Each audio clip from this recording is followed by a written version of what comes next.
queridos, muito bem-vindo ao canal Questione. Meus queridos, deixa eu comentar alguma coisa com vocês aqui, referente a essa mudança drástica que aconteceu aí no meu canal, devido ao modo de como eu estou analisando as Escrituras, analisando a Bíblia, o livro pela qual nós aprendemos a ver Deus, a estudar, a tentar entender Deus, o livro pela qual chegou nas nossas mãos de uma certa forma, há muitos anos depois, e nós nunca nos atentamos como que aconteceu, como que o cano foi formado, quem montou o cano, se os apóstolos escreveram, se por acaso Jesus escreveu alguma coisa.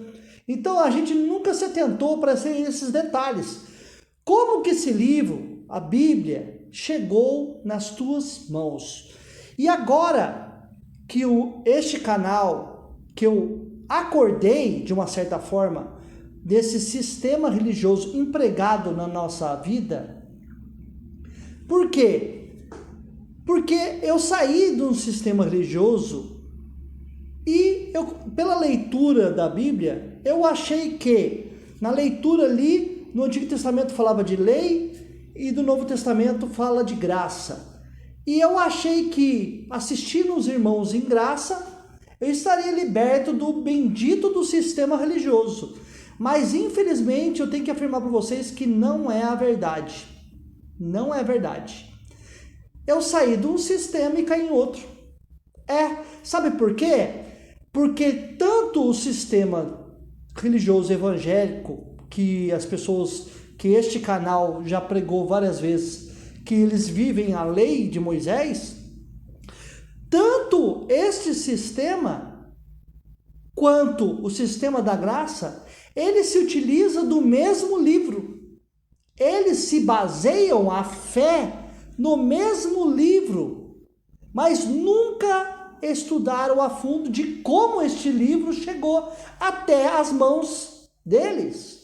Então, quando comecei a buscar o entendimento, a buscar de como a Bíblia foi formada, comecei a fazer as comparações do Antigo e do Novo Testamento, quando eu comecei a acompanhar exegetas sérios, neutros, que começou a trazer um cunho neutro, puro, sem fé, e comecei a entender que a fé que eu estava tendo, lendo aquele livro, a Bíblia, atrapalhava meu entendimento. Então, quando eu comecei a deixar a fé de lado e parar de ficar espiritualizando o texto, porque é o que mais acontece com os irmãos em graça, por exemplo. Eles praticam a mesma coisa que o sistema religioso faz. O sistema em graça pratica as mesmas coisas que o sistema religioso evangélico pratica. Espiritualiza o texto e fecham os olhos para as coisas que estão ali escrito, os erros, as interpolações, as adulterações, as incoerências. Mas eu, Luiz Fernando, eu não vou me calar, porque quando eu deixei a fé, eu não deixei de ter fé no Criador, eu não deixei de ter fé no milagre que o Criador pode fazer na vida do ser humano, mas na Bíblia eu deixei a fé de lado. Por quê? Por causa das incoerências, por causa das interpolações, por causa de quem montou o cano bíblico. Quem foi, meus irmãos?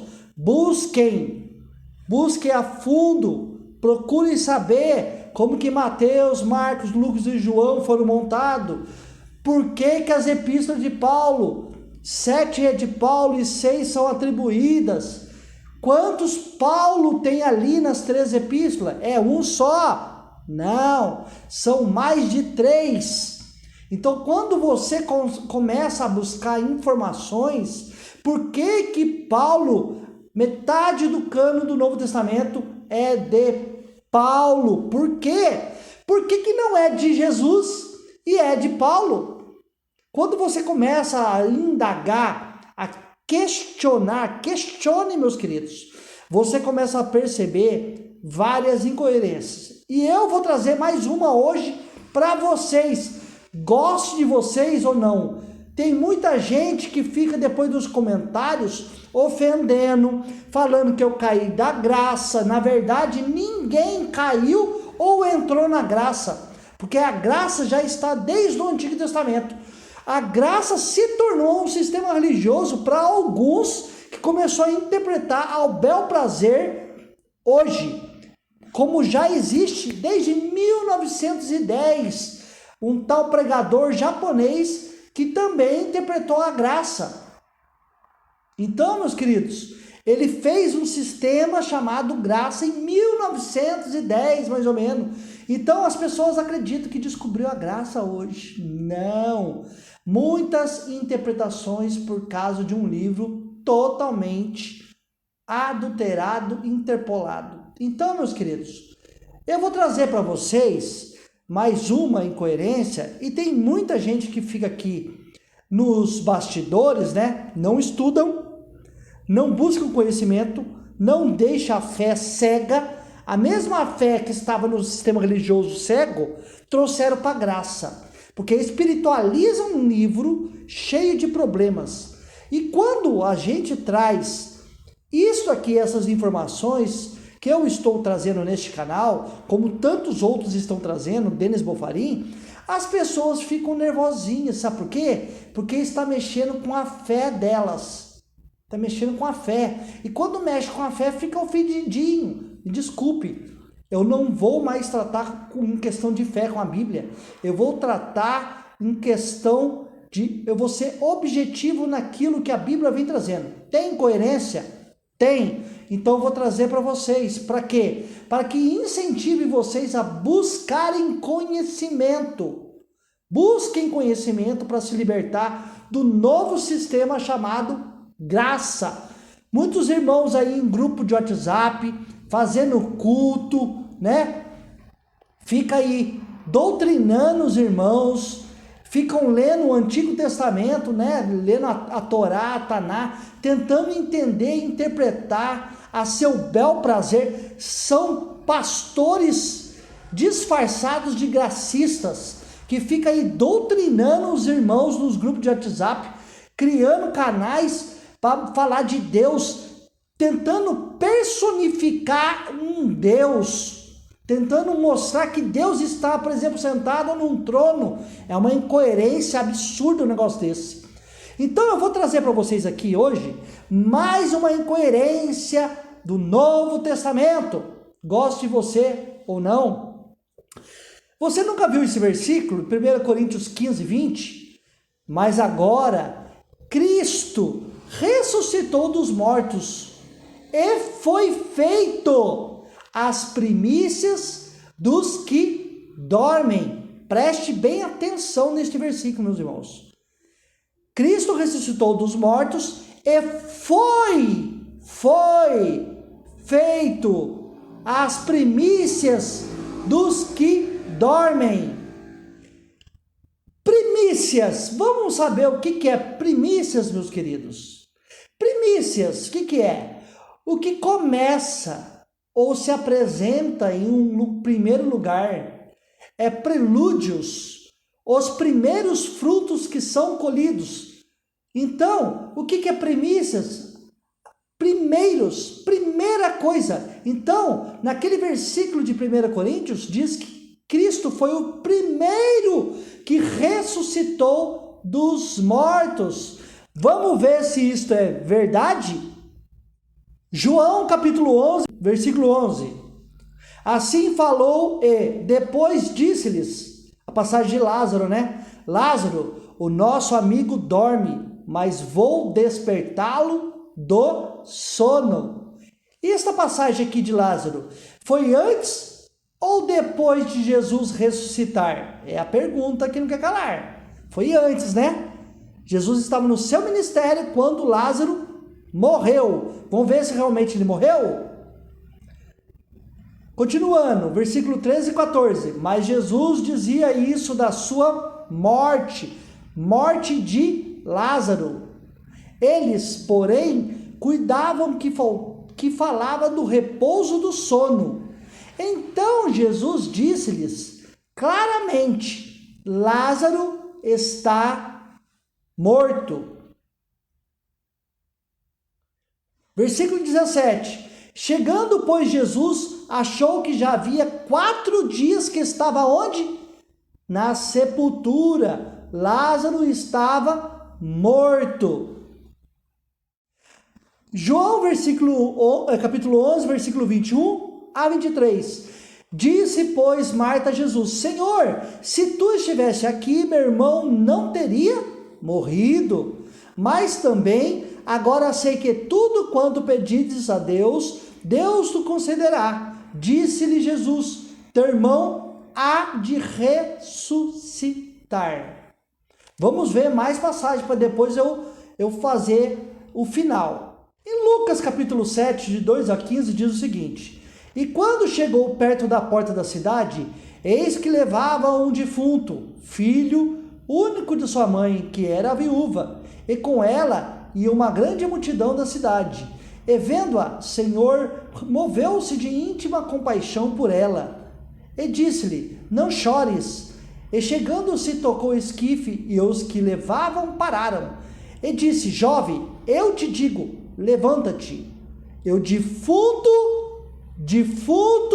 assentou-se e começou a falar. E entregou-o à sua mãe. O esquife aqui é um funeral. E estava acompanhando ali a viúva que o seu filho havia falecido. Então, vemos a passagem de Lázaro, que havia morrido há 4 dias, já estava no túmulo.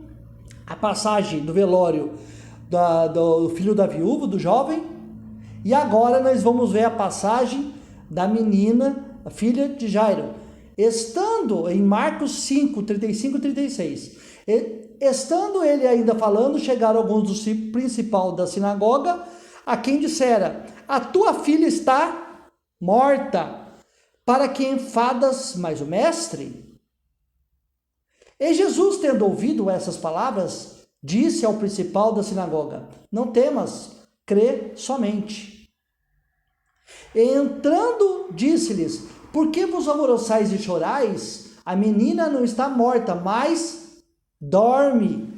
E riram-se dele, porém ele, tendo-os feito sair, tomou consigo o pai e a mãe da menina e os que estavam com ele, e entrou onde a menina estava deitada, estava morta, né? E tomando-a pela mão, disse-lhe: Talita cumi, que traduzido é: menina, a ti te digo, levanta-te.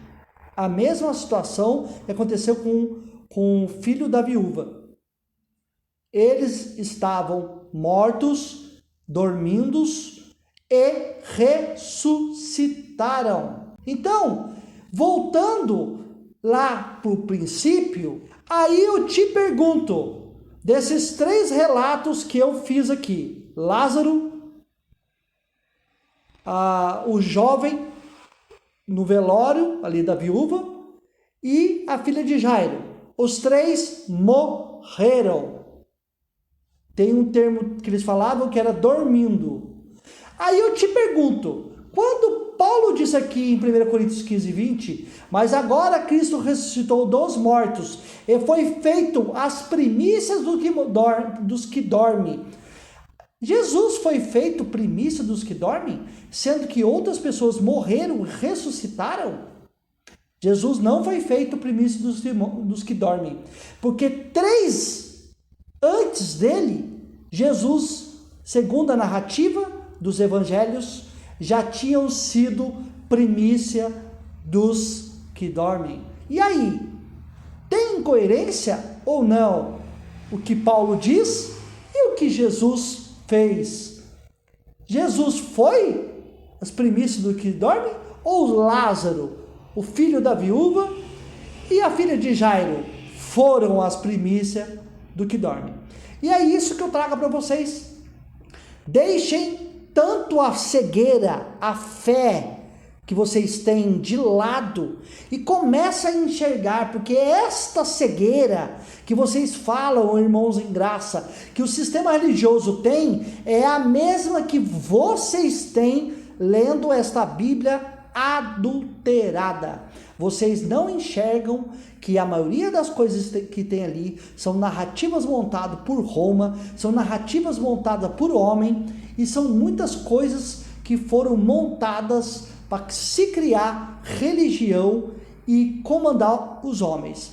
Aí as pessoas podem falar assim, mas sem a Bíblia, como que a gente vai viver? Aí eu te pergunto, eu fiz um vídeo aqui, que está no meu canal, sobre os índios, a colonização do Brasil. Antes dos colonos chegarem aqui no Brasil, que livro que os índios liam? Qual Bíblia, se não existia a Bíblia para eles? Antes do cânon ser montado, tanto do Antigo Testamento quanto do Novo Testamento, qual livro, Bíblia, que eles liam? Nenhum. Eles não tinham Bíblia. Aí eu te pergunto, qual a diferença para você da Bíblia? Para mim, nenhuma. Nenhuma.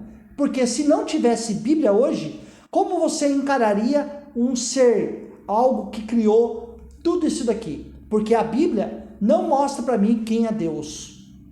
Se eu for realmente tratar aqui, se o Deus da Bíblia é o Deus verdadeiro, nós vamos mostrar muita crueldade que aconteceu, que está dentro da Bíblia. No Antigo Testamento e no Novo Testamento, eu posso dizer só uma, que Paulo dá muita ênfase para o Império Romano lá, para que os irmãos, os escravos, sejam obedientes aos seus servos.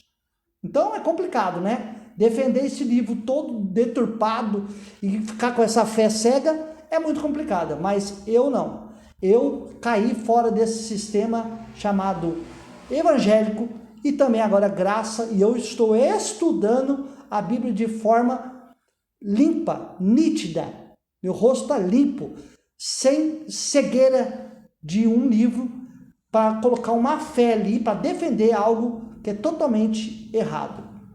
Eu espero que vocês tenham gostado. Se inscreva no meu canal, deixe seu like e compartilhe. Até a próxima, querido Pai.